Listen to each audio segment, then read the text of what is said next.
The One Year Bible, the Living Bible Paraphrased, May 7. 1 Samuel chapter 1 verse 1 through chapter 2 verse 21. This is the story of Elkanah, a man of the tribe of Ephraim who lived in Ramathaim Zophim in the hills of Ephraim. His father's name was Joram. His grandfather was Elihu. His great-grandfather was Tohu. His great-great-grandfather was Zuph. He had two wives, Hannah and Peninnah. Peninnah had some children, but Hannah didn't. Each year Elkanah and his families journeyed to the tabernacle at Shiloh to worship the Lord of the heavens and to sacrifice to him. The priests on duty at that time were the two sons of Eli, Hophni and Phinehas. On the day he presented his sacrifice, Elkanah would celebrate the happy occasion by giving presents to Peninnah and her children. But although he loved Hannah very much, he could give her only one present, for the Lord had sealed her womb, so she had no children to give presents to. Peninnah made matters worse by taunting Hannah because of her barrenness. Every year it was the same, Peninnah scoffing and laughing at her as they went to Shiloh, making her cry so much she couldn't eat. "What's the matter, Hannah?" Elkanah would exclaim. "Why aren't you eating? Why make such a fuss over having no children? Isn't having me better than having 10 sons?" One evening after supper, when they were at Shiloh, Hannah went over to the tabernacle. Eli the priest was sitting at his customary place beside the entrance. She was in deep anguish and was crying bitterly as she prayed to the Lord. And she made this vow: "O Lord of heaven, if you will look down upon my sorrow and answer my prayer and give me a son, then I will give him back to you, and he'll be yours for his entire lifetime, and his hair shall never be cut."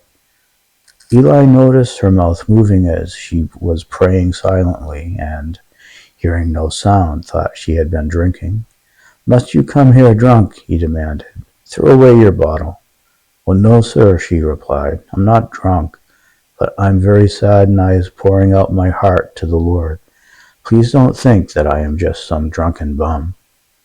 "In that case," Eli said, "cheer up. May the Lord of Israel grant you your petition, whatever it is."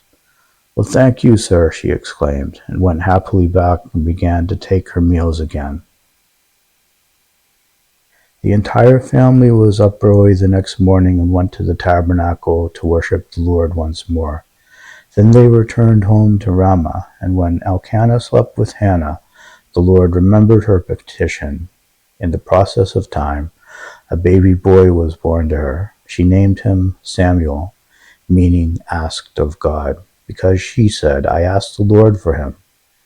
The next year, Elkanah and Peninnah and her children went on the annual trip to the tabernacle without Hannah, for she told her husband, "Wait until the baby is weaned, and then I will take him to the tabernacle and leave him there." "Well, whatever you think best," Elkanah agreed. "May the Lord's will be done." So she stayed home until the baby was weaned. Then, though he was still so small, they took him to the tabernacle in Shiloh, along with a 3-year-old bull for the sacrifice, and a bushel of flour and some wine. After the sacrifice, they took the child to Eli.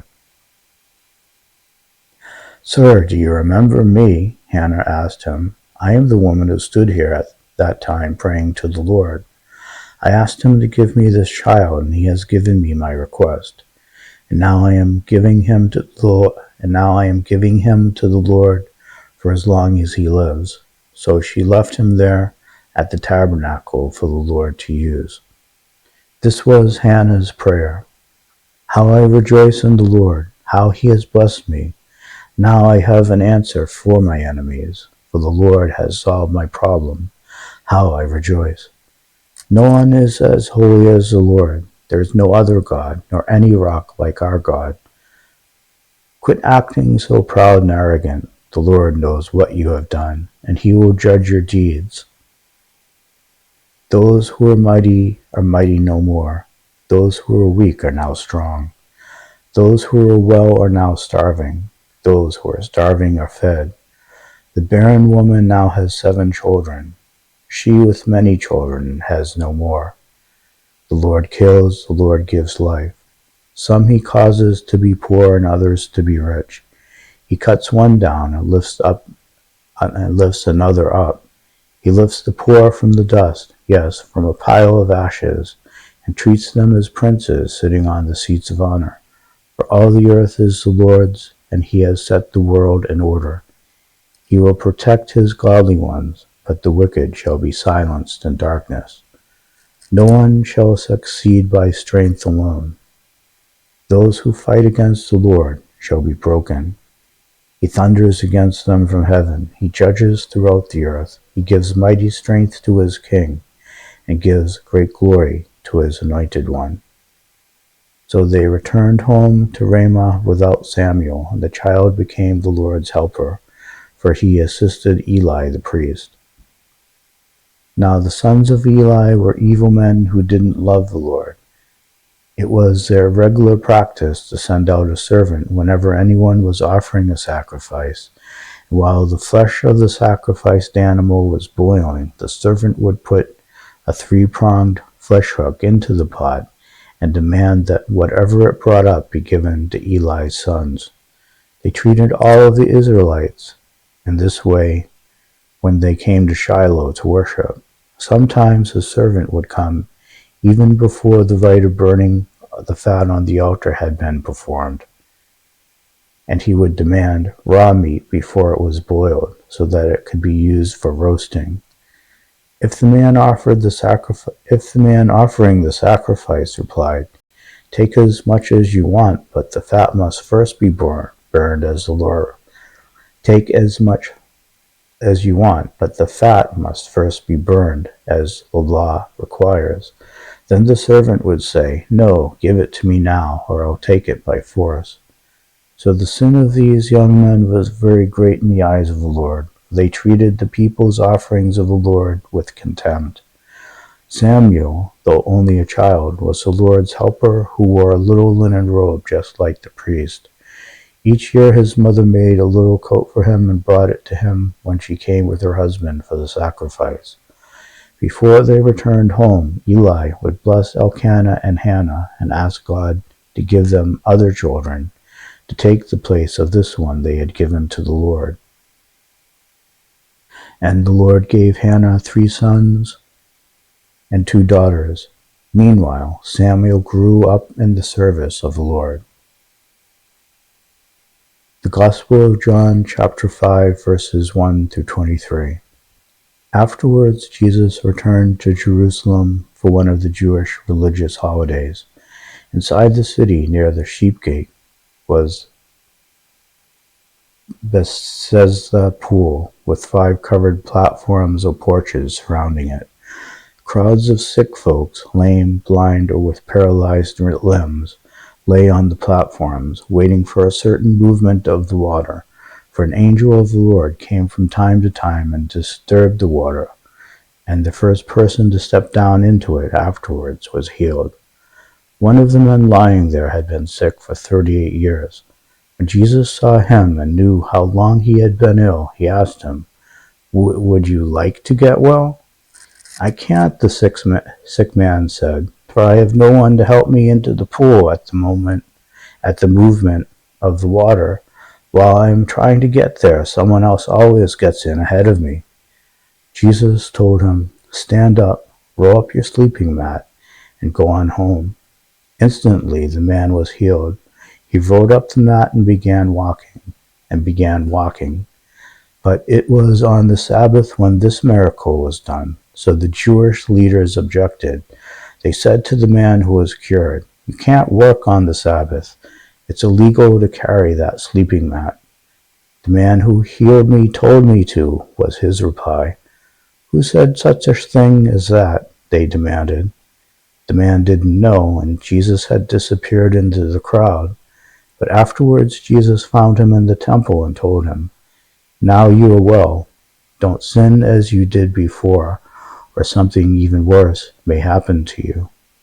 Then the man went to find the Jewish leaders and told them it was Jesus who had healed him. So they began harassing Jesus as a Sabbath breaker. But Jesus replied, "My Father constantly does good, and I'm following his example." Then the Jewish leaders were all the more eager to kill him, because in addition to disobeying their Sabbath laws, he had spoken of God as his Father, thereby making himself equal with God. Jesus replied, "The Son can do nothing by himself. He does only what he sees the Father doing, and in the same way.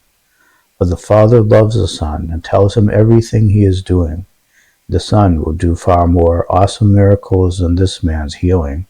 He will even rise from the dead. He will even raise from the dead anyone he wants to, just as the Father does. The Father leaves all judgment of sin to his Son, so that everyone will honor the Son, just as they honor the Father. But if you refuse to honor God's Son, whom he sent to you, then you are certainly not honoring the Father." Psalm 105, verses 37 to 45.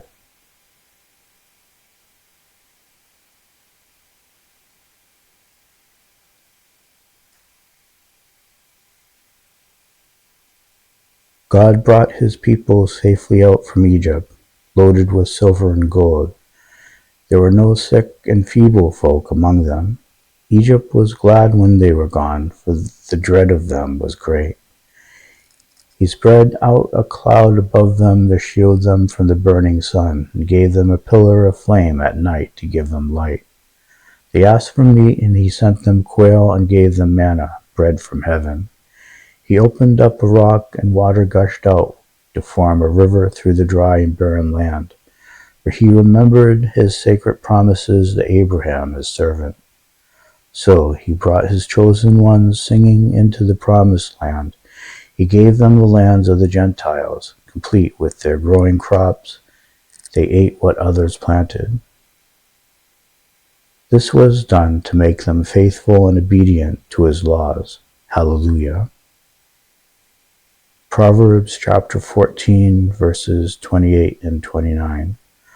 A growing population is a king's glory. A dwindling nation is his doom. A wise man controls his temper. He knows that anger causes mistakes.